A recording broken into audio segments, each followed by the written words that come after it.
para buscar qué pasaba. Bien entendido. Entonces empezamos a mirar qué significaba. Y la idea era, bueno, pues empezar primero con qué son las características de la Bauhaus. La Bauhaus es una escuela que empezó como escuela de diseño gráfico en Alemania y después se extendió a la parte de todo lo que es visual, arquitectura, diseño, todo lo que tenga que ver con esto. Y en general lo que prioriza es la funcionalidad que antes que el diseño, antes que digamos que el adorno. Acordémonos que venían de donde estamos hablando, de alrededor de 1930, así que es después de la Belle Époque, donde todo era bastante cargado, bastante adornado, entonces pasan a otra época al revés. Y cómo la idea era, bueno, ¿cómo llega esto a Israel y cómo llega a Tel Aviv específicamente? Aunque no específicamente en Tel Aviv, y en Tel Aviv es la mayor cantidad, pero se dio en otros lugares de Israel. El, a ver, vamos a hacer un poco de orden. Disculpen. Eh, en Tel Aviv ya en 1925 llamaron a un señor que se llamaba Patrick Geddes, que era inglés, que era sociólogo y biólogo, lo que es una mezcla bastante rara, pero que él se estaba dedicando a esto, a planificación de ciudades. A planificación de ciudades que fueran amigables con el entorno, pero sobre todo, no solo con el entorno, sino sobre todo con las personas.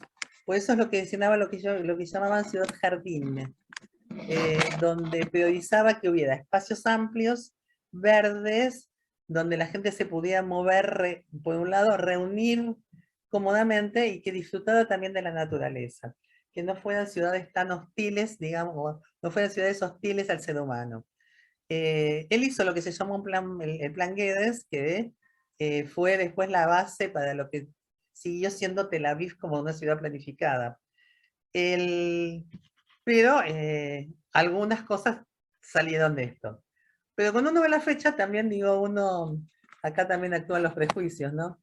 Eh, Uno ve fecha 1930, 1933, Bauhaus en Alemania, ¿qué es lo primero que piensa? Bueno, estos son los arquitectos judíos alemanes que salieron o se escaparon de Alemania con el surgimiento del nazismo y son los que llegan a Israel. Parte cierta, parte no. ¿Qué parte no? La mayoría de los arquitectos que hicieron estas obras, prácticamente ninguno era alemán, algunos estudió en la Bauhaus, la mayoría eran ucranianos, es decir, judíos pero ucranianos, eh, digamos, algunos de la parte alemana de Polonia, pero fundamentalmente eran los que no eran arquitectos, aunque los nombres, y me causó mucha gracia porque los nombres me ocupé de buscar uno por uno, gracias Google, de ellos, eran todos nombres como Benzira, Barcaí, Gitai, todos apellidos que suenan muy israelíes, no, son los que se cambiaron los apellidos, eran todos en general rusos. Eh, con alguna otra característica, porque ya eran aquellos que pudieron estudiar, con lo que implica que ellos ya tenían otra formación y otro estatus económico también para poder hacer esto. ¿Dónde está mi caso?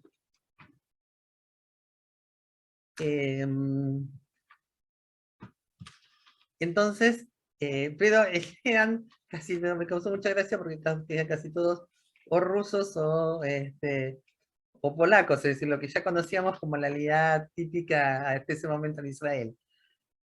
¿A qué llamamos ahora? A la Ciudad Blanca. A varias partes que ahora voy a mostrar el mapa. ¿Me dejaste, no, Alex? Sí, acá está.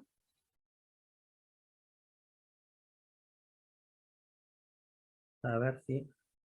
Que ocupan estos tres sectores dentro de lo que es Tel Aviv.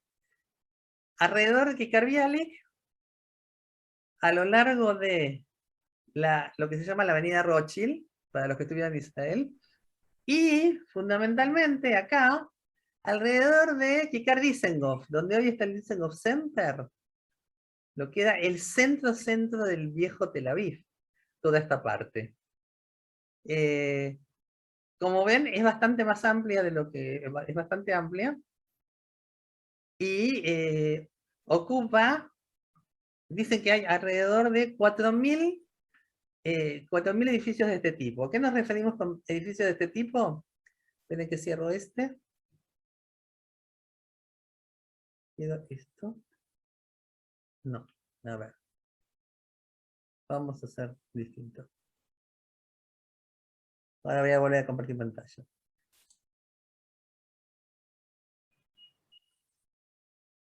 A ver si puedo.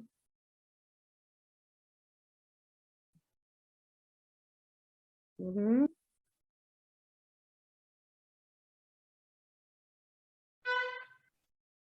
Los edificios de este estilo, ¿ven? No, Silvia, no se ve. Ah, bueno, ahora vamos a buscarlo de otra manera. Esperen un segundo. Ah, ya. Ahí está. Vuelvo al zoom. A ver. ¿Ahora se ve? Sí, ¿no? A ver, sí. Son estos Ahora edificios sí. en general, bueno, blancos precisamente porque estaban cubiertos de yeso blanco, ¿sí? Con estas formas redondeadas en general, con balcones enormes, con patios intermedios adentro y algunos, acá no se ven uno, a ver si encuentro alguno, construidos sobre columnas, lo que les deja abajo, estoy buscando algunos de los que a ver si, justo los que ellos pusieron como los más lindos, porque esto es un sitio donde muestra los más lindos de los que hay hoy en día, ¿no? Y después ahora voy a poner algunos detalles. Pero a ver si se ve. Pero los que estuvieron en Israel por ahí se acuerdan de esos edificios que están como sobre columnas, acá por ejemplo. ¿Ven las columnas? Y que queda lugar para espacio para jardines abajo. Bueno, esa es una de las características de los edificios Bauhaus. Se llama Bauhaus precisamente, bueno, porque seguían ven acá también se ve, las columnas abajo, ¿sí? El edificio que empieza más arriba. En general son edificios de 3 a 5 pisos. Lo La hicieron mayoría... acá. ¿Qué?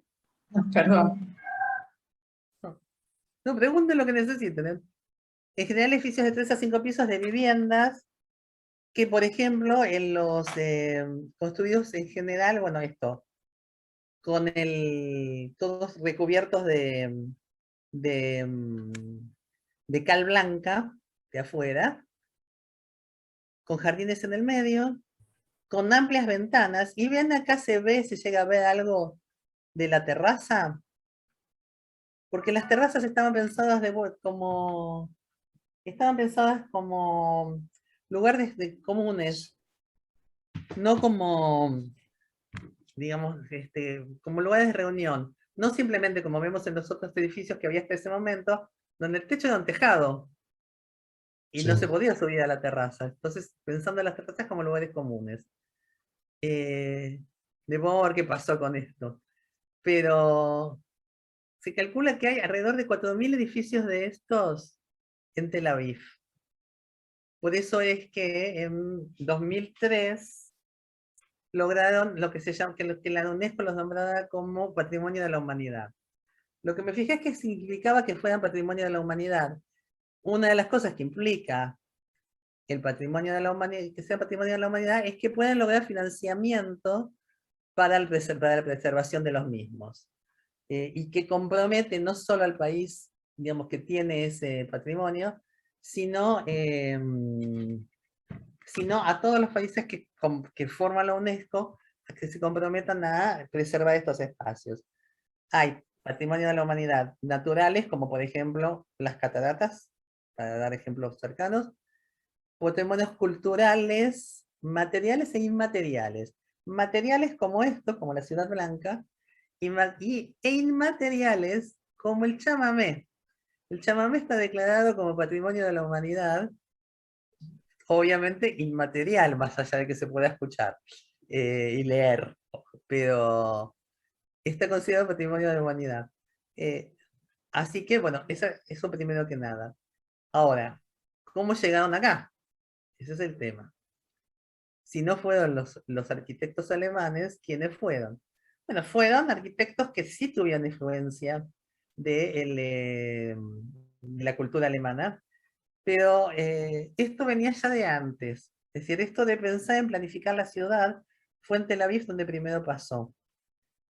Pero viene enganchado con otra cosa más que después lo voy a explicar. Porque me gusta, por ejemplo, de los arquitectos, la única que aparece mujer, que es interesante que ya en el año 1930 hubiera una mujer arquitecta en Israel que en realidad solía con su familia cuando tenía 2 años, venía de Ucrania, pero ya a los 2 años estaba en Israel, y es la que creó la plaza, el centro de Dizengoff, que sigue siendo considerado hoy una gran obra arquitectónica, aparte de un montón de edificios más, pero bueno, desde es interesante que fuera una mujer que ya hubiera dentro de todos los otros que eran obviamente todos los demás hombres. El, Ahora, ¿por qué llega esto? Llega en el marco de lo que se llama la Aliyá Hamishit, la quinta Aliyá. Las aliyot están divididas por una cuestión temporal y por una cuestión de características. La primera aliyá, y aparte, ¿qué significaba que fuera a qué se las considera esa aliyot? Yo siempre vengo hablando de esto de que nunca dejó de haber judíos en Israel. Nunca dejó de haber judíos que llegaran a Israel, digamos, no solo aquellos que estaban de antes, sino que todo el tiempo hubo gente que hacía aliyá a Israel. En general, como eran estas aliyot religiosas. Siempre doy el ejemplo del Rambam, de Maimónides, que va a que lo entierren en Israel. Digamos, su meta es que lo entierren, digamos, no es que se llega tantos años antes de vida, pero es que era una mitzvah ser enterrado en Tierra Santa. Entonces, las aliyot que hubo en general, o la gente que llegaba a Israel, era en general la gente religiosa que iba a estudiar Torah, que formaba, ya se acuerdan cuando hablé de cómo surgió la Jerusalén Nueva, ahí se veía como, bueno, otra vez me quedé congelada. ¿Pero escuchar se escucha bien? Sí, se te escucha bien, Silvia. Se me queda la imagen congelada. Eh, Porque como se imaginan, yo me muevo, como siempre. Eh, entonces, lo que existía en Israel era lo que se llamaba el Yishuv Hayashan, la vieja población, que eran los que llegaban a estudiar en Israel solos, y algunos solos, algunos en grupo, se unían a través de las yeshivot. En general, la mayoría vivían de lo que les mandaban, de lo que juntaban en sus pueblos, que generalmente eran pobres de cualquier manera, así que tampoco era mucho lo que llegaba, pero que vivían de eso, así que eran en general muy pobres. Bueno, cuando hablé de Yerushalayim hablé de cómo eso empezó a cambiar en determinadas cosas, como hubo, por ejemplo, esfuerzos desde afuera, como la del Barón Rothschild, que puso una escuela de oficios para que los chicos estudiaran algo que no fuera Torah y pudieran ganarse un sustento de otra cosa. Pero lo que se llama la primera aliyá es porque es la primera aliyá sionista. La primera que llega con la idea de formar un Estado, con hacer otra cosa que no fuera solo lo religioso.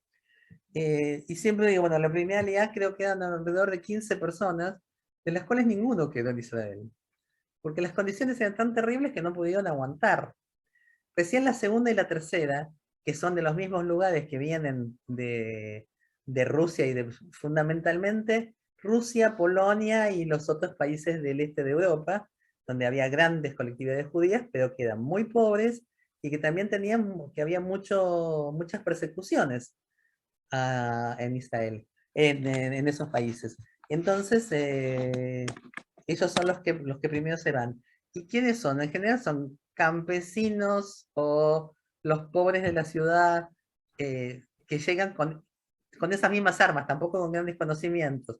Y son los que van a fundar los primeros moshavim y los primeros kibutzim. Sí. Mis suegros, después de la Segunda Guerra Mundial, ellos se fueron de Yugoslavia, pero ellos eran partisanes, eran Pero los eso Marta, eso ya es después. Yo estoy hablando de fines del 1800, principios del perdón. 1900. Perdón. Lo que vos contás es así, después de la Segunda Guerra es cuando empiezan a llegar todos los refugiados, sobre todo. Claro. Pero yo lo que hablo mucho antes. Fines Entiendo. del 1800, principios de 1900. Perdón, esa parte llegué tarde, perdón. No te hagas problema. Por eso que pregunten todo lo que quieran. Ahora igual vamos a hacer una pausa para que Sergio meta las características y yo vuelvo después. Entonces, lo que va cambiando es las características de cada aliá. La tercera aliá es muchas de las cosas que conocemos hasta hoy en día, como la Histadrut, lo que en su momento se le llamó Amerina Badere, la República en Camino. Todas las instituciones de una república cuando todavía no había una república. Y que lo fundaron, en general, la gente de la segunda y la tercera alianza sobre todo. Ahora, estamos hablando del Bauhaus, es lo que se llama la quinta alianza. La quinta alianza se la llama la alianza Yeke. Yeke, saben, le dicen a los judíos alemanes, ¿no? Con determinadas características. Aunque esa fue al contrario de las anteriores, fue una alianza mucho más grande. Fue una alianza que se calcula de alrededor de 250.000 personas. Se calcula, porque también saben que en esa época ya estaba el mandato británico, que prohibía la entrada a los judíos a Israel. Por lo tanto, algunos les daban una cantidad de visas por año, que esas estaban contabilizadas, pero muchos entraron ilegalmente, lo que se llamó la Palá, lo que entraban como por ejemplo, aunque es después, pero es lo que se ve en Éxodo, con el barco que llega a las costas y los reciben y todo eso. Bueno, eso ya pasaba muchos años antes, porque en realidad lo que cuenta en Éxodo es ya después de la Segunda Guerra. Pero esto venía pasando desde mucho antes, entonces tampoco es exacto el número. Igual se calcula que de esa alianza, aunque se la llama la Yeke, solo el 20% eran alemanes. Alemanes o austríacos, acuérdense que todavía esa parte estaban más o menos juntas, por lo menos venían del Imperio Austrohúngaro. Pero la influencia de lo que hicieron fue tan grande que se la llamó la alianza Yeke. Porque ¿qué venían? Venían con características muy diferentes a los que venían hasta ese momento. Venían con instrucción, algunos venían con plata, en general pertenecían a la clase media, venían con un bagaje cultural mucho más fuerte. Entonces ellos le dieron la segunda vuelta de lo que va a formar lo que es Israel hasta hoy en día. En ese momento se funda la orquesta filarmónica, la primera orquesta filarmónica, el primer cine surge, y en un momento tuvieron grandes conflictos con los que venían los que estaban en las salidas anteriores, porque tenían un bagaje cultural muy diferente. Otra de las cosas es, y ahí va para mi molino, ellos no estaban tan dispuestos a cambiar su idioma. En realidad Herzl en su momento, en el libro Alto Neuland, él dice, bueno, que como que el idioma del nuevo país va a ser aquel que predomine, y seguía pensando en alemán. Como buen vienés, seguía pensando en alemán. Así que a ellos también les costó también por este tema de que seguían hablando en alemán. Entonces los problemas de comunicación eran desde el punto de vista del idioma, pero también desde el punto de vista de los valores. Los otros eran los que venían, a ver, Alex se va a acordar con la canción Anu Banu Arza Livnoto Leivanotva. llegamos a esta tierra a construir y a construirnos, como a reconstruirnos a través del contacto con la tierra. Y los alemanes que llegaban no llegaban con esa idea. Sabían que llegaban a quedarse. Por ahí distinto que lo que pasaba en otro momento con otros. Sabían que llegaban a quedarse porque sabían lo que estaba pasando en Alemania y que no tenían a dónde volver. Pero venían con otra idea y venían con otros recursos, tanto humanos como económicos, lo que les permitía hacer otras cosas diferentes. A la vez, ya cuando estuvo esta idea, también desde las mismas instituciones centrales que formaban ya digamos, un gobierno en las sombras en Israel, ya estaba empezando con un plan estratégico. Es decir, no que se fundaran kibutzim donde se diera la gana, o donde conseguían tierra, sino ir pensando en lugares estratégicos, que es lo que después va a permitir que el mapa de la partición en el 49 tenga determinada forma, porque es la que cubría las poblaciones judías que estaban en determinados lugares. Entonces, ir creando como núcleos que se juntaran para poder tener una participación en ese sentido. Bueno, vamos a dejarlo a Sergio que hable primero de la Bauhaus y yo después vuelvo con la parte histórica, con alguna cosa más. Dale. Hola a todos, ¿qué tal? Perdón por la demora y demás, pero tuve acá, se me juntaron como muchísimas cosas y se me pasó un poco la hora. Bueno, ahí sí que nos estaba contando un poquito sobre el barrio ahí en Tel Aviv, sobre la Saliot y la historia y demás. Yo le voy a comentar un poco qué es la Bauhaus. Entonces, ¿alguna vez escuchó hablar de la Bauhaus? ¿Sabe algo de Bauhaus? Levante la mano, sí, ¿no? Alex acá ubica más o menos lo que es la Bauhaus. ¿Alguien más? ¿No? Bueno, cuando se habla de Bauhaus en lo que es arte, diseño, arquitectura, diseño industrial incluso, se habla de la escuela de pensamiento y la escuela de técnica que funda lo que es la forma de diseñar del siglo XXI, o sea, desde después de la década del 30 hasta nuestros días. O sea, todo lo que nosotros vemos de diseño, de arquitectura, todo, tiene su origen en la forma de pensar de Bauhaus. La escuela es fundada en la década del 20 por Walter Gropius, que es un arquitecto, ¿sí? Y él venía de una escuela de las vanguardias artísticas, donde tenemos el expresionismo, de Stiegel y demás conocidas vanguardias artísticas. Las vanguardias artísticas sí las ubican. Ahí tenemos el expresionismo en la ilustración y demás. ¿Lo ubican las vanguardias? ¿Sí? Si no, tengo que explicar las vanguardias también. ¿Estamos en vanguardias? Sí, la gente me dice que sí, buenísimo. Bueno, más o menos, dice Daria. Bueno, las vanguardias artísticas son movimientos que surgen a partir de finales del siglo XIX y principios del XX, que son consecuencia de dos fenómenos principalmente. Número uno, la fotografía. Porque antes del final del siglo XIX lo que teníamos es que la fotografía no existía.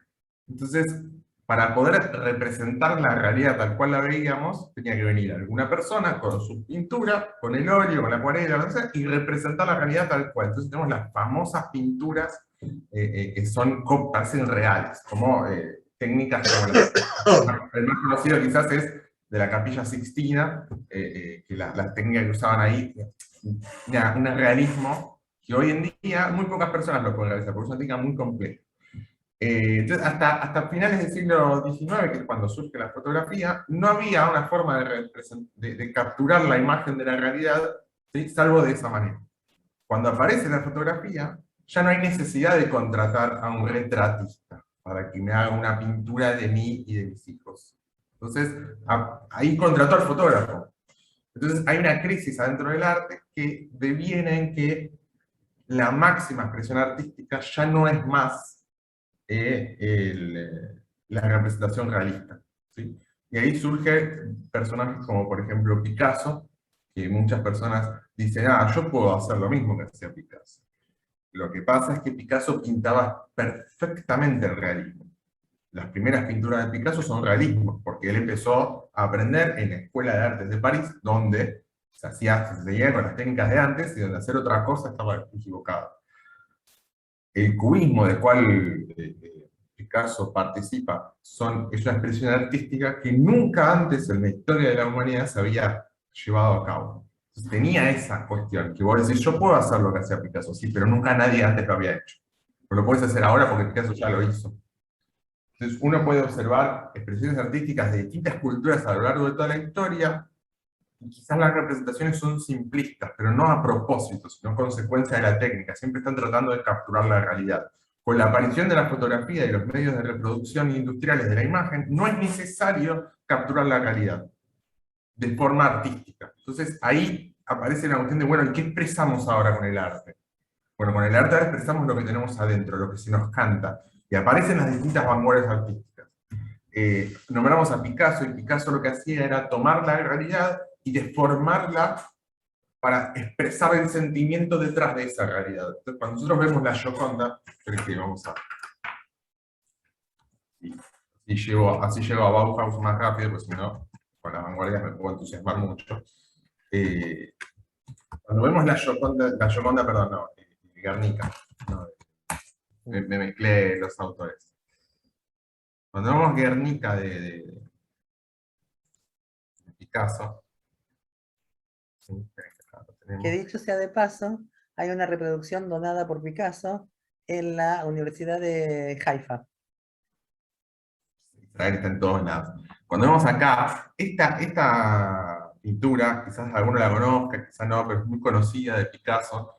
No es la típica cosa de Picasso que vemos que parecen dibujitos hechos por un nene, sino que es un profundo estudio de un hecho trágico que ocurrió en la ciudad de Guernica, que sufrió un bombardeo en la Guerra Civil Española, y Picasso representa el horror y el terror y la muerte, pero no lo hace desde la expresión del realismo, como para eso había fotos. Lo hacen desde sus sentimientos. Entonces agarra el lápiz, agarra el pincel y pinta salvaje, pinta sin pensar, así, rápido. Y así es como surge esta obra maestra, que es, por ejemplo, Guernica. Entonces, las vanguardias ponen en cuestión el arte. Pero en tanto las vanguardias ponen en cuestión el arte, hay gente que dice, no, pará, pongamos en cuestión más cosas. Pongamos en cuestión la arquitectura, por ejemplo. Pongamos en cuestión el diseño, los afiches. Pongamos en cuestión todo. De esa escuela de pensamiento es que viene Walter Gropius, que es un señor alemán, o holandés, no estoy seguro, a decir, la arquitectura que nosotros manejamos viene del siglo XIX, y asimismo copia el Renacimiento. ¿Sí? Cuando uno va caminando por las calles de la ciudad de Buenos Aires, en el centro, y tenemos todas esas hermosas arquitecturas del siglo XIX y del principio del siglo XX que rememoran el Renacimiento. Y están todas adornadas, y tienen angelitos, y columnas, y cosas. Bueno, la gente de la Bauhaus dice, ¿es necesario que tengamos esos adornos? No, porque el edificio se sostiene igual, chau adornos. Y aparece la idea de que la funcionalidad va a servicio de la arquitectura y no al revés. Entonces la arquitectura no tiene que ser bella y funcional, sino que tiene que ser funcional, y en tanto funcional va a ser bella. Vamos entonces a ver algunos ejemplos de esto. ¿Sí? Este es el edificio, el segundo edificio de la Bauhaus en la ciudad de Dessau, ¿sí? Ya luego de que asume Hitler al poder, la Bauhaus, ahora les voy a comentar por qué, no estaba muy bien vista a los ojos del nazismo, principalmente porque había muchos judíos dentro de Bauhaus, pero aparte de eso porque sus ideas eran un poco socialistas también. Y vemos acá un edificio en el que no hay adornos, ventanas enormes, y prácticamente no tiene ningún tipo de cosa que vaya más allá de la función. ¿Sí? Para más afianzar esta idea, acá les muestro... Guernica. ¿Qué? Yo sigo viendo el Guernica, digo. ¿Están viendo el Guernica? Ay, perdón. ¿Ahí qué ven? Lo mismo. No, Sí, no, ahora no, yo veo perfectamente el juego Bueno. Entonces era problema mío. Ajedrez, supongo. Ah, ok, ajedrez. perdón. Sí. Lo que estoy mostrando acá para todos es algo que se llama el ajedrez de Hartwig, que está diseñado por Joseph Hartwig, un diseñador, o artista y arquitecto alemán, que tomó las piezas de ajedrez y las diseñó de acuerdo a su movimiento. Entonces tenemos, por ejemplo, a la izquierda de todo, tenemos lo que es un caballo, que se mueve para adelante y para el costado. Entonces, Ajá. son dos piezas, ¿sí?, de Ls, pero el caballo se mueve en L, entonces son dos Ls, una arriba de la otra, ¿sí?, que representan el movimiento. El cuadrado con el círculo arriba es la reina, porque se puede mover en cualquier dirección, igual que una esfera que se encuentra en todas direcciones. El alfil es una cruz, ¿por qué? Porque se mueve en cruz. ¿Sí? Este ajedrez representa la idea de la Bauhaus, de dejar atrás el adorno, de dejar atrás todo lo que es innecesario para la función. ¿Sí? Se abrió. Este es el edificio del Museo de la Bauhaus que está hoy en día en Berlín, ¿sí?, que también representa un poco las ideas, porque está diseñado con las mismas bases de la Bauhaus, pero bueno, es un poco más moderno, y después quizás van a encontrar algunas similitudes con lo que son los edificios de barrio en Tel Aviv, que es todo blanco, y tiene estas protuberancias particulares, ¿sí?, que tienen distintas funciones, como por ejemplo proveer espacios de balcón donde no haya viento, y ayudan a la estructuralidad del edificio en general. Yo de arquitectura no soy granducho, pero sí recuerdo las particularidades de los edificios de la Bauhaus. Otro gran participante de la Bauhaus, que quizás alguno lo conozca, espero que sí, es Vasily Kandinsky. Kandinsky, pintor y escritor del siglo XX, tiene un libro muy lindo que se llama La espiritualidad en el arte, que es también un poco más vanguardista que Bauhaus, pero muy lindo igual. Entonces, antes habíamos dicho con las vanguardias que no era necesario entonces representar la realidad de forma fehaciente, 100%. Entonces acá, esto es lo que Vasily Kandinsky quiso pintar. Y parecen dibujitos de un nene, pero el valor está en que, de vuelta, nadie lo había hecho antes. ¿Sí? Nadie había dicho, bueno, yo soy un pintor profesional y voy a pintar lo que me sale del alma. Y lo que me sale del alma es pintar cuadrados, círculos y rayas. Y a partir de estas formas, Kandinsky crea situaciones en las que puede llegar incluso a transmitir sentimientos. Esta bola negra que está acá, todo este caos que se mueve, si uno le presta atención y lo queda mirando, y cuanto más grande uno lo ve mejor, porque estos lienzos en realidad son bastante grandes, tienen casi medio metro por 1 metro, son muy grandes y transmiten un movimiento tan particular, porque Kandinsky dijo, bueno, yo voy a hacer lo que yo quiero y voy a pintar algo que transmita movimiento, pero no voy a transmitir movimiento con un caballo moviéndose o con un automóvil, sino voy a transmitir movimiento solo con la forma. Nosotros estamos muy acostumbrados a que las formas no transmitan movimiento. Uno abre el celular, aprieta una aplicación y hay cuadrados que se mueven y demás. O incluso en algo estático, hay cuadrados que se mueven sin necesidad de que realmente se estén moviendo.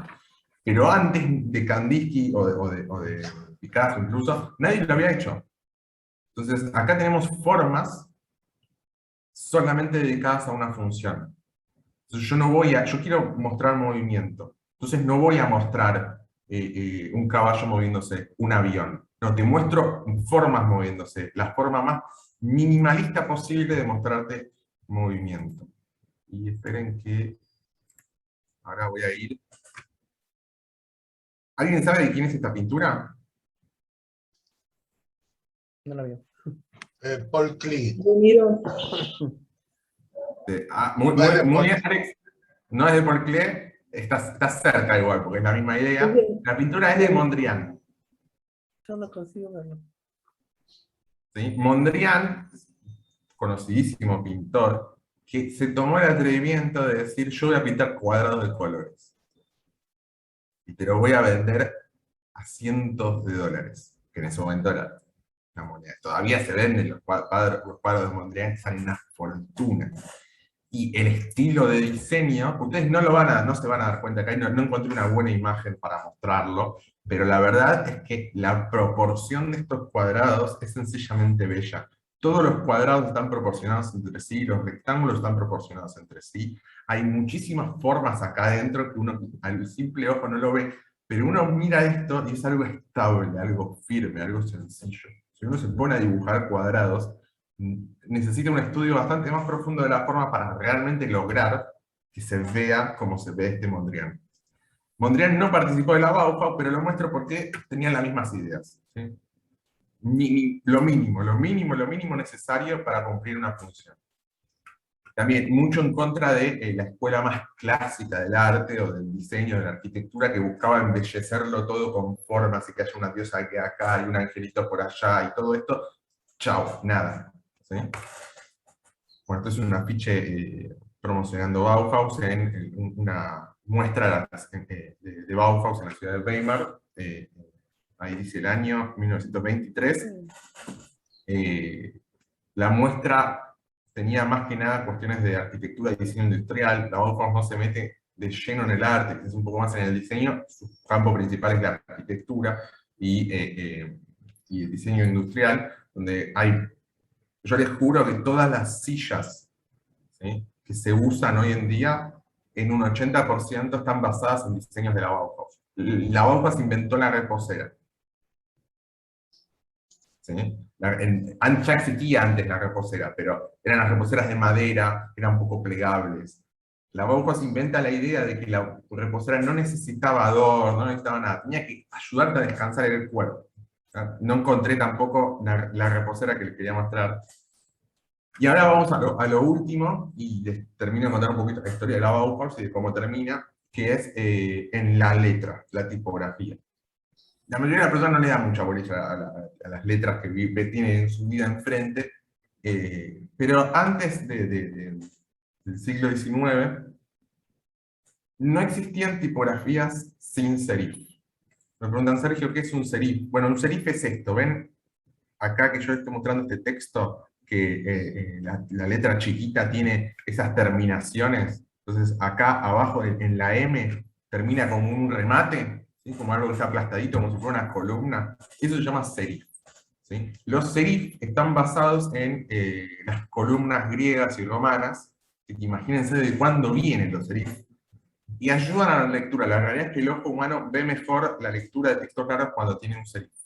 Antes del siglo XIX no existía que no tuvieran serif. Y a partir del siglo XIX hay mucha gente que dice que para lograr mayor cooptación de la gente en la calle, empieza a aparecer la publicidad y demás, necesita que las letras se vean grandes, y fuertes y potentes, entonces sacan los serif y crean formas, a las cuales hoy estamos muy acostumbrados, pero que en ese momento fueron una aberración y provocaron que hasta la iglesia saliera a decir que estaba mal hacer esto, que es sacar los serif a las letras y que tuviéramos estas hermosas tipografías sin serif. ¿Sí? Este es un ejemplo de una tipografía diseñada por Paul Klee, ahí hablamos de Paul Klee, y después la otra por Renner, que diseñaron tipografías geométricas sin serif, que tenían acá como muchísimo peso, ¿sí?, y de vuelta, sin adornos, sin serif. Función. Lo importante acá era la función. Era la máxima expresión de Bauhaus es en la frase menos es más.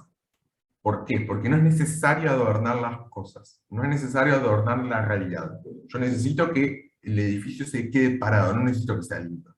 Porque el edificio se queda parado es que es más lindo todavía. O sea, la belleza estaba incluida en que esto funcione bien, no en adornarlo con cosas bonitas, ni con colores bonitos, ni nada. La mayoría de los edificios de Bauhaus tienen muy poco color. Entonces, todo el barrio de Tel Aviv de Bauhaus es todo blanco. Es todo blanco, absolutamente. Y refleja mejor la luz, y se ve mejor, pero aparte no necesita tener color.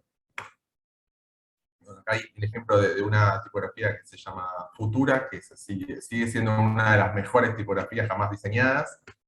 Nadie diseñó una tipografía como Futura antes, y nadie lo hizo después, porque la verdad que el laburo que llevó a diseñar esta tipografía fue muy complejo. Esto es las ideas de Bauhaus. Lamentablemente Bauhaus no duró muchos años, y fue prohibida por el nazismo en Berlín, cuando asume Hitler, y poco tiempo después se mudaron a la ciudad de Dessau, en Alemania, y poco tiempo en Holanda, y poco tiempo después también, bueno, como todos sabemos, no tuvo mucho futuro la Bauhaus en Europa. Luego de que terminara la Segunda Guerra, la mayoría de los que sobrevivieron de Bauhaus y pudieron escapar de la guerra, llegaron a Estados Unidos, a Rusia, quizás a Inglaterra también. Algunos llegaron a Argentina, ¿sí? Y aunque parezca mentira, hay varios edificios diseñados por personas que estuvieron en la Bauhaus acá en Argentina. Las ideas de la Bauhaus, de todas maneras, terminaron influenciando absolutamente todo el diseño gráfico, todo lo que fue la arquitectura, porque no solamente tenían un ideal muy fuerte, sino que aparte tenían una técnica muy buena. Entonces, revolucionaron técnicamente el campo todos los campos en los que estuvieron, desde el arte hasta la producción, de gráfica hasta la arquitectura. Todo fue revolucionado por Bauhaus. El hecho de que Bauhaus haya llegado a crear lo que se llama el barrio blanco en Tel Aviv, habla también un poco de la idea gestada desde antes de Bauhaus, de Tel Aviv como una ciudad de innovación. Bauhaus en su momento estaban adelantados a su época, no 10 años, estaban adelantados 40. Todavía se estudia lo que se hacía en Bauhaus, todavía se piensa como muchas de las cosas ya no se hacen más, pero la mayoría, las ideas detrás de Bauhaus, de que todo tiene que pertenecer a una función y que esa función hace que las cosas sean bellas, en verdad es la base de todas las disciplinas creativas hoy en día. Y esto fue un pantallazo muy, muy por arriba de Bauhaus, y no los aburro más, porque si no se me van a pegar una siesta. Pero bueno, cualquier información más que quieran, hay muchos libros, hay muchas cosas hechas, y preguntan y yo les mando. Y voy a seguir hablando porque algo le pasó a Silvia, que se fue. Así que bueno, eso fue. ¿Alguna pregunta? Pregúntenme alguna cosa, cualquier cosa. No soy experto en Bauhaus, pero la verdad que lo estudiamos muchísimo en la facultad porque es esencial para cualquier diseñador gráfico saber de la Bauhaus, así que pregúntenme que yo trato de contestar.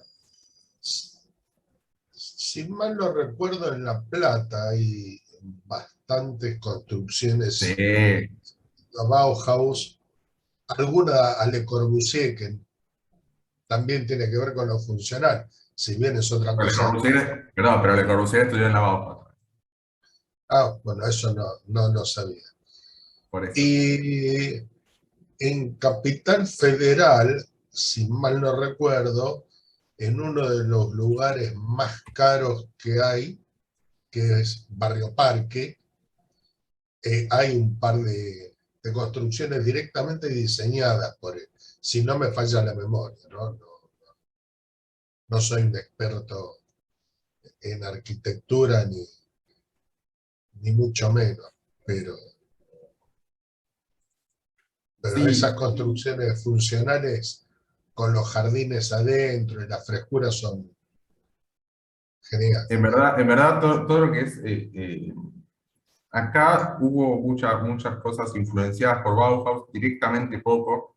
En La Plata sí hay algunas cosas, acá en Capital hay algunas cosas también, pero también nosotros, Argentina en general, es un poco lenta en tomar las corrientes artísticas, y ya cuando llegó Bauhaus, ya la idea, algunas ideas de Bauhaus ya fueron muy difíciles de adquirir acá, muy difíciles de incorporarlas al país. Hay un diseñador gráfico muy conocido, ahí está entrando Silvia Vuelta, que se llamaba Tomás Maldonado, y Tomás Maldonado estudió con gente que estudió en la Bauhaus, y fue en verdad el que trajo casi todas estas ideas y las implementó luego de la década del 60 al 70 acá, un pionero del diseño gráfico, y también es el que logró que los estudiantes de arquitectura pudieran asumir la idea de convertirse en diseñadores gráficos. O sea, en verdad el diseño gráfico no siempre fue una carrera académica, al principio era un oficio, y recién a partir de la década del 90 aparece como una carrera universitaria, que la verdad que no alcanzan los años de academia para estudiar lo que uno necesita para ejercer, ni siquiera en la teoría. pero antes los arquitectos, era una subespecialidad de arquitectura. Todavía, es más, hace unos años, en la Facultad de Arquitectura, Diseño y Urbanismo de la UBA, en Núñez, habían pensado en, bueno, la arquitectura es una forma de diseño, y el urbanismo también, la industria también. Bueno, entonces ahora es la facultad hagamos que sea la Facultad de Diseño, nada más. FD, Facultad de Diseño, se terminó. Y los arquitectos, obviamente, con justa razón, pobre, los quieren sacar del nombre de la facultad, que antes solo era Facultad de Arquitectura, y ahora se estaba por convertir en la Facultad de Diseño, y le saltaron a la yugular a los de la magistratura de la UBA diciendo, no, no, ¿qué estás haciendo? Estás loco, vos, no. Facultad de Arquitectura, please. El diseño viene después. En verdad, muchas ideas son muy difíciles de mover, y en arquitectura acá en el país, no, de vuelta, no soy experto en arquitectura para nada, pero sí sé a través del estudio que las ideas de Bauhaus tardaron bastante en llegar acá, y por eso quizás no tenemos tanto. Podríamos haber tenido más influencia directa, si se quiere, pero la influencia fue casi toda indirecta. Pero hay bastantes cosas en La Plata, como dijo Alex, que Mauricio hizo, ¿sí? Y que quizás las vieron. Yo la verdad que estuve muy pocas veces en la ciudad de La Plata y nunca creo que no había estudiado diseño todavía. Así que no. Sabés que cuando yo vi esos números y esas letras, yo trabajé muchos años con mi marido en textil. El textil, o sea, vos te fijás, antiguamente los dibujos, porque nosotros hacíamos en la tela el dibujo se hacía por cuadraditos. Entonces vos tenías que pintar los cuadraditos como vos querías la letra, como si fuera un tejido. No sé si alguien sabe tejer al crochet, es parecido a eso, pero puesto en un papel para que después vaya a la máquina, y después de la máquina vaya la tela, ¿no? Yo creo que es la base de eso, porque se me pasó así en ese momento, y vi, viéndome a mí, que estaba dibujando, mi marido y yo dibujábamos los cuadritos para hacer el dibujo. Después, bueno, se fueron otras formas, después se fue a la máquina directo, pero era manual, y era letra por letra, y era cuadradito por cuadradito, un trabajo terrible. Y alguna vez tengo una tela china que hicimos, fue, la verdad, Un trabajo chino. un trabajo chino, sí. Si encuentro esa tela, alguna vez se las voy a mostrar. Realmente, pero es la base, o sea, el textil, no sé si el textil es la base de eso, o eso es la base del textil, no sé. Te digo que no sé. Un poquito, porque Bauhaus no hizo mucho textil, pero podemos decir que Bauhaus prácticamente siempre hizo todo. Y justamente resolver la cuestión tipográfica lo que permitía era que fuera más fácil imprimir letras, o sea, y coser letras era mucho más fácil si las letras no tenían servicio, si las letras eran rectas, nada más. Entonces era mucho más fácil de coser. Entonces alguien dijo, pero escuchame una cosa, ¿para qué le vamos a complicar la vida a la gente con el serif este? No hace falta, se lee igual. Distinto. Obviamente hay unas cuestiones técnicas que se resolvieron pensando distinto. Y ahora Silvi va a seguir con Bueno, cosas. disculpa que se me cortó. No, tranqui. Quería aclarar de que cuando estuve estudiando en La Plata tenía un primo que también estudió arquitectura, fue becado en París después y diseñó al estilo que vos decís la ciudad de Thionville, cerca de Metz, la cual fui a conocerla también, y fue administrador de esa ciudad, satélite de Metz, y hizo los planos tal cual como vos estabas relatando, ¿no? Que se hacía en esa época, se estudiaba en La Plata, en la época de 1959 en adelante, el 58, vamos. Entonces, el diseño ese hay como el Courvoisier, también hay en La Plata, de la famosa ciudad que está en la famosa casa, que está cerca de la universidad, en la calle, cerca de la calle 1, y que ahora visitado como un museo, ¿no? Histórico, lo declararon, ¿no? Sí, yo pasé 80 veces por adelante y nunca la reconocí. Así Pero que hay es la muchas, uno cerca de la facultad. Claro, no Claro, decía. claro, sí, eso era Sí, sí. conocido. Él me relataba cómo era el estudio y bueno, fue becado a París y de ahí fue ganado un premio para diseñar esa ciudad satélite. Y sí que se le ha dado lugar a los arquitectos y con los proyectos que tenía, ¿no? Bueno, volviendo vamos a volver un poco a Tel Aviv, lo que Sergio contaba, por ejemplo, se reflejaba como les mostraba los balcones para que se refrescaran adentro, y que, por ejemplo, la parte de las escaleras tenían grandes ventanales para aprovechar la luz exterior y, y iluminar no solo, y aparte usar lo que llama la ventilación cruzada. Lo que sí pasó con esto es que, si bien, como también dijo Sergio, tenían ideas socialistas, entonces la idea era también abaratar los costos. Resulta que, dada la situación que estaba en Israel, los costos no se abarataron. Con lo que esas casas, si bien la idea era que nacieran para la clase obrera, para que pudieran todos acceder, para que fuera más igualitario el acceso a la vivienda, resulta que no fue tan igualitario. Una de las casas, a ver si puedo mostrarla. Alex, poneme como anfitriona, porque salí y volví a entrar. Bueno, mientras tanto. Ah, sí, espera un segundito, Silvia. Sí, no hay problema. Una se hizo específicamente como eso, como barrio obrero, digamos, pero las demás, lo que fue pasando es que en realidad no era tan barato en ese momento construir en Israel, entonces la mayoría terminaron en manos de gente que podía pagarlas. A ver si puedo. Ahora, mostrar este. No, bueno. Hoy me va a volver loca esto. Quiero ponerle ahí. No me deja. A ver si puedo correr al costado esto. Bueno, Mientras no, Silvia- no voy a poder. ¿Eh? No, ¿pudiste, Silvia? No. No puedo sacarle el cartel. Cerralo, dale clic ¿Eh? acá. Dale clic en la cruz, a ver. Sí, pero me queda tapada por las imágenes. Las imágenes del Zoom de nosotros. A ver, fíjate si lo puedes sacar vos, Sergio. No, no vas a poder. No, dale clic en la X arriba a la derecha, Ya sé, pero porque me no sé queda qué la dice X Nibrit. esa. La X esa me queda tapada por las imágenes de que me vienen del Zoom. Ah, Eso es lo que pasa, por eso no me deja pasarlo. Antes, por eso, a ver, bueno, vamos a dejar de compartir pantalla. Vamos a ver si puedo ver del otro lado. A ver si lo pongo de vuelta, por ahí me deja. Si me da tiempo, ahí está, ahí está. Ahora vuelvo a compartir pantalla. Disculpen, las cosas técnicas a veces son más difíciles de manejar de lo que parece. Bueno. Ahora no lo quiero abrir. Bueno.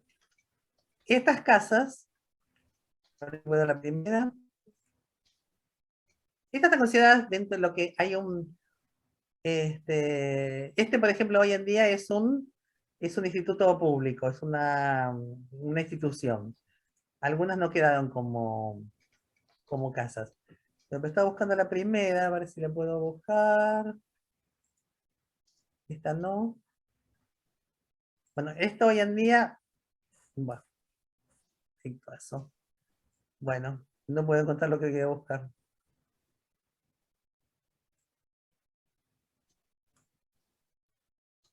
esos balcones Esta. son...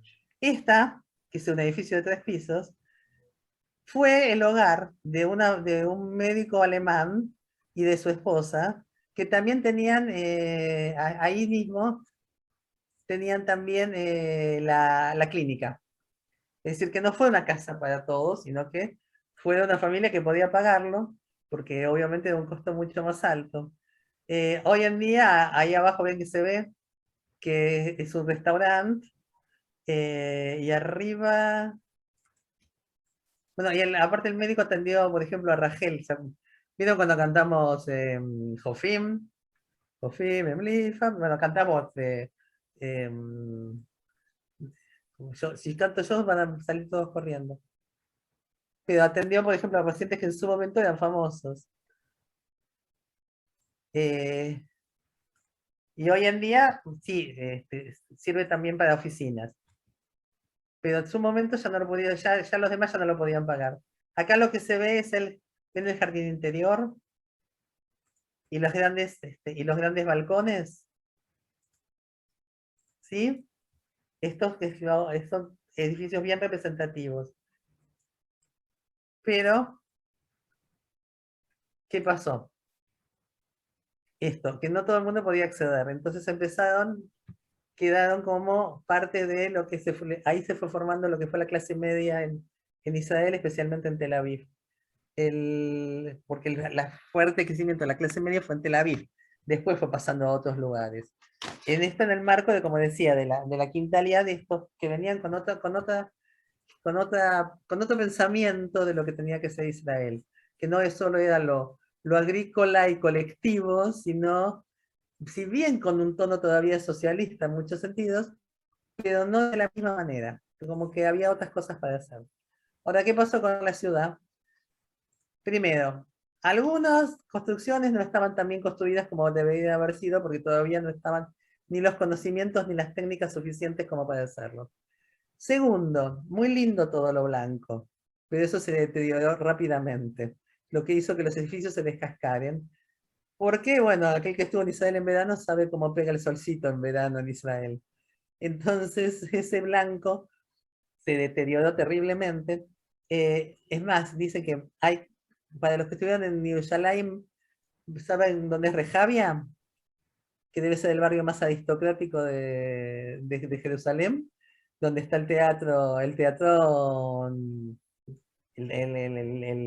ay, no me sale, el Teatro Yerushalayim, a la vuelta de la Knesset, más o menos por ahí. También son edificios construidos según los principios de la Bauhaus.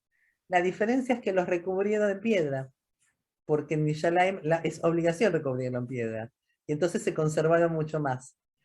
Aparte, y eso también lo que estudian Israel lo habrán visto, las familias empezaron a crecer, y aparte saben, después de, bueno, hubo momentos de mucho deterioro económico, entonces, ¿qué hicieron? Algo bastante típico en Israel. Cerraron los balcones. ¿Con qué los cerraron? Con aluminio y plástico. No son vidrios, sino son una especie de plástico para que eso se convirtiera en otra habitación. A veces en habitaciones, a veces eran lavaderos, a veces depósito de cosas, pero obviamente eso atentó contra la estética general, que era lo que se pretendía. Y mismo sobre la funcionalidad del edificio, porque los balcones estaban hechos para que corriera el aire. Entonces, al no correr el aire, también se hicieron mucho más calurosos. Con lo que se deterioraron grandemente, algunos, porque se deterioraron tanto, los tiraron abajo, otros por una cuestión nada más que inmobiliaria, los tiraron abajo para construir edificios nuevos, diferentes, de otra arquitectura, de arquitectura del momento, o de acuerdo a las necesidades del momento. Entonces, esto del reconocimiento de la ONU lo que hizo fue ayudar a que hubiera todo un movimiento de recuperación de esas zonas, de poder limpiar los balcones de todo lo que tenían agregado, de arreglar los edificios. Pero me encontré con un dato muy interesante.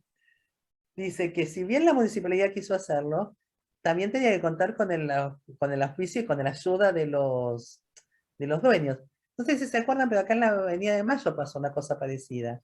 Y se restauraron bastante los edificios, sobre todo las fachadas, digamos, lo que pasa adentro es otra cosa. Pero sobre todo las fachadas, para que se pudiera, para que mantuvieran el aspecto de la Ciudad Blanca. Resulta que el 50% como mínimo de esos edificios están ocupados por inquilinos, no son los dueños. Entonces no es el mismo interés el que pone un inquilino en arreglar la fachada que el que pone el dueño.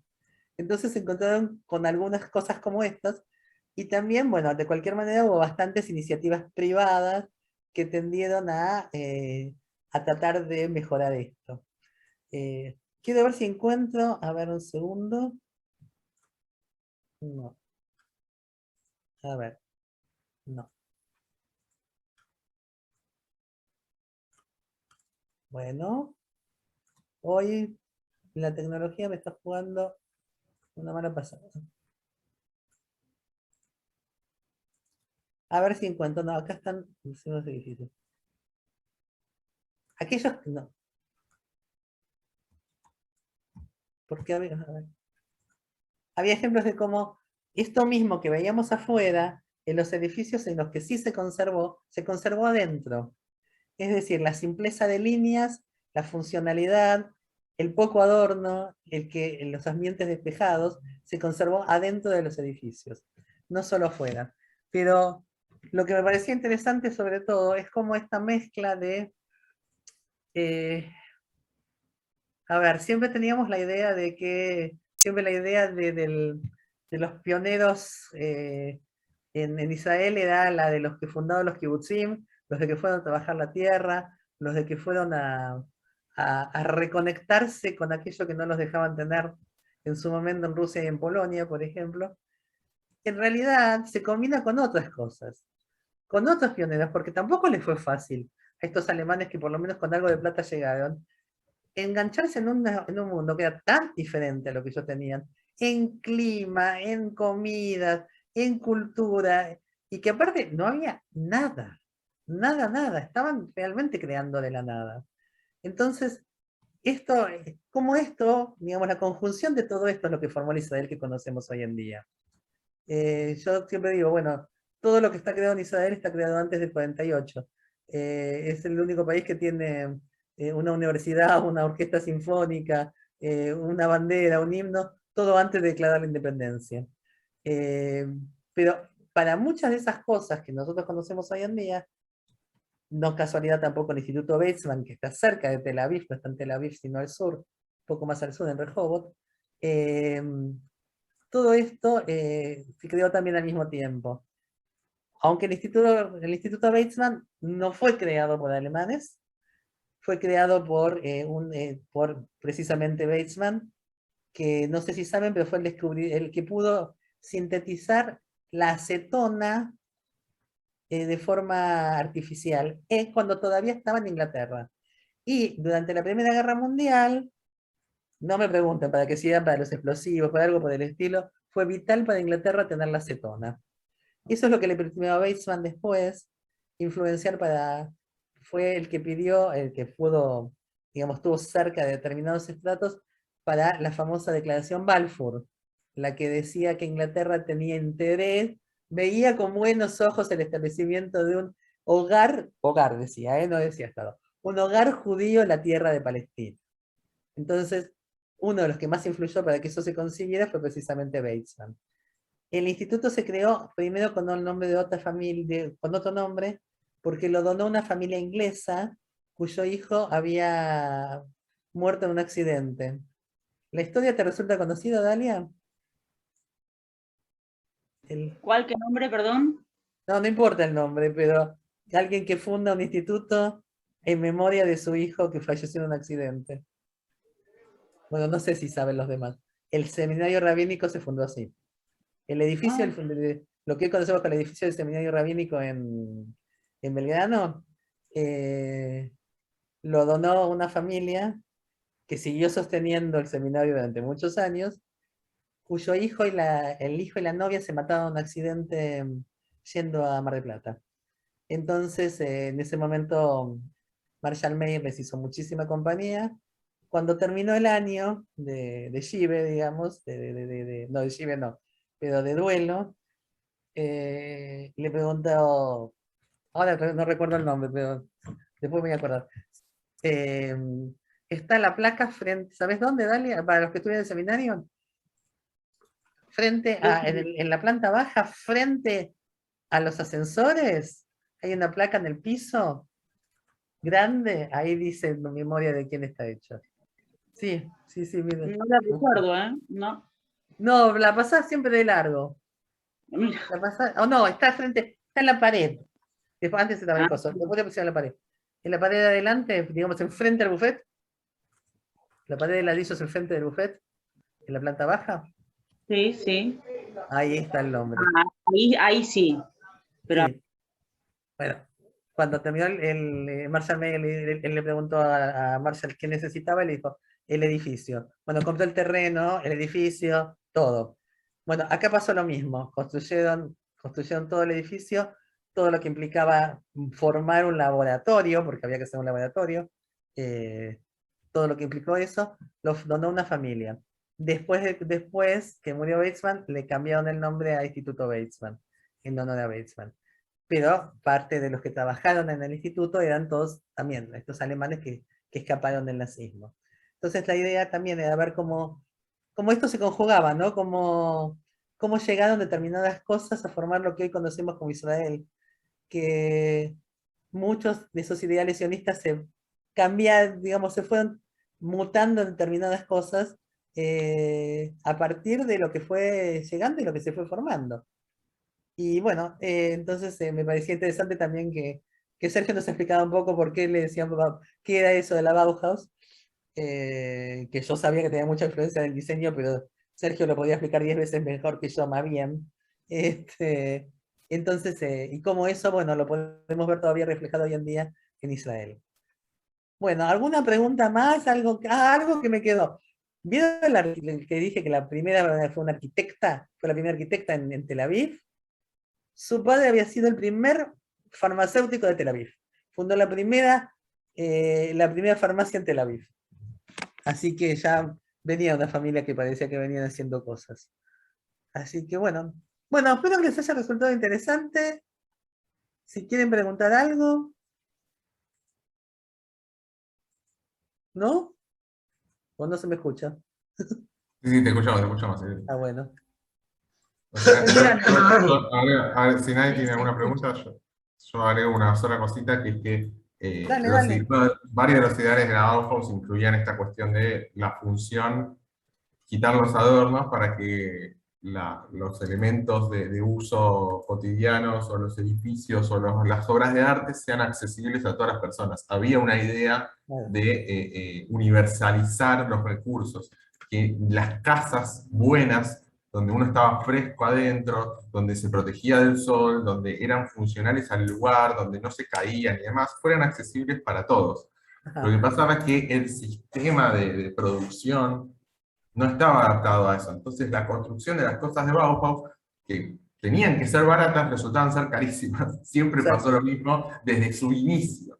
Y ahora Bauhaus se ha convertido en si vos vas con un arquitecto y le pedís algo Bauhaus, te va a cobrar una fortuna, porque se convirtió en un objeto de estética ya propia, un fetiche con las causas Bauhaus. Es más, yo me acuerdo que fui una vez con mi mamá a la casa de Victoria Ocampo acá en Buenos Aires, y adentro de la casa todo es art déco, y todo es espectacular y estruendoso y fuerte como era ella, y hay en el comedor, en una esquina, una lámpara que yo la miré y dije, vos venís de Bauhaus, pero directamente de Bauhaus.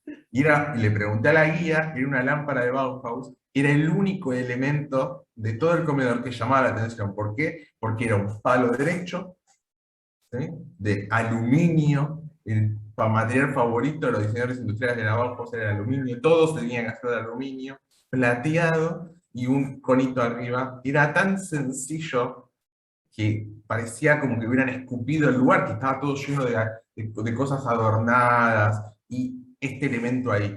Y Ocampo se lo hizo traer de Alemania, especialmente porque tenías que tener algo Bauhaus, era lo último, lo moderno. Entonces Bauhaus intentó en un punto hacer eso en Tel Aviv, intentó en muchos lugares de Europa hacer esto. Crear una forma de que fuera todo universal, de que fuera sencillo. Lo que pasa es que esa sencillez era algo carísimo. Y así se perdió la gracia. Y los elementos de Bauhaus, hoy día uno quiere comprar algo original de Bauhaus y empieza a romper el chanchito porque es fortuna. Y agrego a lo que dijo Sergio, que precisamente en esto de recuperar los edificios Bauhaus en Tel Aviv, se juntaron un grupo de inversores o de inmobiliarios que precisamente, como dice Sergio, le pusieron etiqueta Bauhaus para todavía cobrarlo más caro. Entonces son terriblemente elitistas todas esas zonas. Si bien nacieron con el, como dice Sergio, con el principio de que fueran alcanzables por todos, al revés, hicieron inalcanzables para la mayoría. Al mismo Incluso tiempo, hoy en muy día. pocas personas de Bauhaus realmente entendían lo que era hacer clase trabajadora y Sí. mucho. Entonces, mientras por un lado también había mucho en Bauhaus el síndrome del aristócrata que viene a salvar al trabajador, y es un toque ahí complicado, pero muchos sí entendían cómo era la vida, y no lograron realmente, también mucha gente de Bauhaus se iba por eso, porque mientras que Bauhaus intentaba salir a la gente y de traerle a las personas algo nuevo, y luchaba contra la idea clasista de lo bueno es para la gente de plata y lo malo no, no lograron el objetivo, no lo Ese lograron. objetivo. Y es más, yo les digo, las bases del diseño gráfico están en Bauhaus, sí, porque el diseño gráfico de Bauhaus, las ideas se siguen utilizando para hacer publicidad, para vender productos, para el packaging, para las sillas que uno compra. Entonces, en verdad, la idea universalizadora de Bauhaus fue chupada por el capitalismo, que en parte de los de Bauhaus eran personas definidas anticapitalistas, fueron chupadas por el capitalismo, que se apropió de todas las ideas y las invirtió en una de sus grandes exponentes, que es el diseño gráfico, que es el diseño de marca y demás. Me tienen que cortar en un momento. Yo puedo estar toda la tarde hablando de esto y no pegar. Mauricio ya no puede más escuchar. Bueno, por Gente, eso, espero ¿alguien que les tiene haya alguna gustado. pregunta? Preguntas, dudas, consultas. Consulta a su médico. No, quieren que nos vayamos. Así que ya está. No, yo no lo veo a Nudelman, que es arquitecto, y podríamos hacer un edificio Bauhaus en mix desde el pozo, y nos tendría que cobrar barato por razones obvias. Pero no Yo creo que creo que sea así. Sí. a la vuelta de por Sixto Fernández me parece que hay un edificio, una casa que está hecha bien Bauhaus. Justamente a la vuelta de la Keila. Pero habría que fijarse. Yo quiero Sí, hacer Olga, una pregunta. dale. ¿Qué fue lo que hizo que fuera inaccesible económicamente? El diseño de las casas que eran muy amplias y donde, por supuesto, la tierra es muy cara, como para que se puedan edificar muchos departamentos o muchas casas, o el costo de los materiales que se utilizan para hacer el diseño. ¿Qué es lo que influenció como para que sea antieconómica la construcción? ¿Querés contestarle vos, Silvio? El costo de la tierra en ese momento no. Es el costo, me parece, más de los materiales. A ver, Sergio, si acordás. Porque mucho, la idea es usar materiales naturales. Entonces esto encarecía, obviamente, si vos pones un vidrio de 2x3, no es lo mismo que pongas un vidrio de 4x8. Entonces esto obviamente encarece la construcción. La tierra en ese momento, no, porque realmente no era tierra cara. Es lo que también me quedó, digamos, flotando también, es que los primeros barrios con que se fundó Tel Aviv eran de los que salieron de Yafo, y en general eran judíos orientales. Cuando llega la Bau, digamos, cuando llega todo este movimiento, llegan con los judíos occidentales. Digamos, ahí hay el cruce.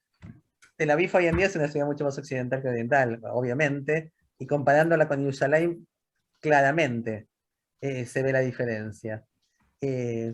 Por ahí el uso de materiales que no eran tan típicos de la región. A ver, Sergio, si acordás. No sé específicamente el caso de Tel Aviv, pero sí puedo decir que en líneas generales lo que pasaba es que la industria arquitectónica particular de la que estamos hablando estaba armada para un tipo de edificio.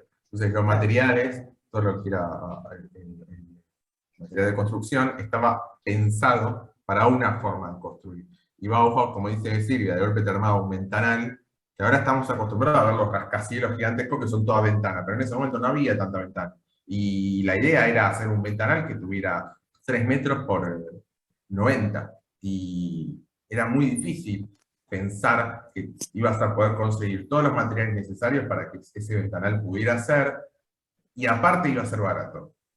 Porque que hubiera mucha cantidad de materiales de construcción no implicaba que esos materiales de construcción, al financiar su manufactura para que los puedas utilizar, no quería decir Resulten caros. Claro, no quería decir que estuvieran preparados para el tipo de arquitectura que Bauhaus quería construir. Además de eso, como fue algo experimental en un principio, hubo muchas personas que malinterpretaron esto. Y que realmente dijeron, uy, mira, esto está buenísimo, es nuevo, es innovador, es moderno, así que es para la gente con plata. Más que nada fue por eso, pero también Perdón. la industria no estaba preparada para el cambio. La gente de Bauhaus dijo, les traigo la iluminación y con esto les cambié la vida y ahora todos nos van a hacer caso. No sucedió así, no funciona así. Y lo que pasó es que no. Eso es el caso general del que siempre se habla. No sé específicamente en Tel Aviv, pero supongo que habrá tenido un poco más que ver también con eso. También. También. Una cuestión de materiales y una cuestión de ideas. O sea, lo moderno nunca es para la clase baja, siempre es para las clases más acomodadas. En cambio, Bauhaus no era esa su original idea, pero bueno, alguien tenía que pagarle esta luz. Entonces, si alguien venía y les encargaba un edificio porque para él y su esposa, y bueno, está, lo hacemos, qué sé yo. Sí. Ok, gracias. Oh, ¿Alguna otra pregunta? bueno, parece que fuimos recontra claros, Sergio. Sí, estuvo recontra claro, no quieren que nos callemos. Sí, una de las dos cosas. Pido perdón por lo que pasó, no me di cuenta.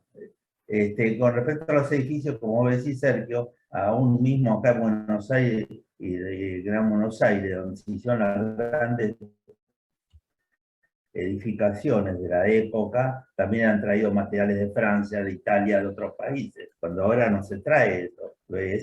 Vos vas a la Embajada de Francia, el museo que está frente al Automóvil Club, en la Avenida Libertador, y vos entras adentro, eran casas imponentes lo que se hacía, traían elementos propios de Europa, ¿no? Sí, posiblemente. Y allá habrán hecho lo mismo, ¿no? No, porque esos pensamientos anteriores. Claro. Justamente. Claro. Justamente. Pero también pero- traían, eran gente poderosa que tenía mucho dinero para poder traerlo en los diseños, ¿no? Claro. Bueno, Bueno, gente, si alguna otra cosa, si no, terminamos de acá, si podemos ir a merendar todos. Estuvo claro. Porque están buenas. Si ponen Y Bauhaus bueno, Tel Aviv, les no. salen las fotos que están buenas. Que algunas puede mostrar y muchas no. Así que pónganlo que está lindo para verlo. O si Y quieren vos, ir a verlo en Sergio, vas a persona, actuar- también mejor todavía. Vos, Sergio, vas a actuar de guía y te pedimos que nos guíes ahí a ver cómo... No. Salvo que me ofrezcan mucha plata y